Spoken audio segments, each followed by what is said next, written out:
আপনারা নাইমের ক্ষতবিক্ষত শরীর দেখেছেন, তার গায়ে পিটিয়ে কি অবস্থা করা হয়েছে পত্রিকায় এসেছে।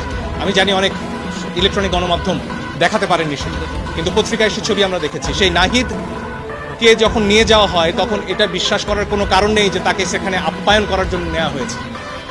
ফলে আমরা আদালতে বলেছি এই 6 জনকে অবশ্যই আদালতের সামনে আনতে হবে এবং তাদের কাছ থেকে জানতে হবে যে তাদেরকে কি আটকে রাখা হয়েছে নাকি তারা স্বেচ্ছায় ডিবি অফিসে বেড়াতে গেছে। এই প্রশ্নের উত্তর আমরা সবাই চাই।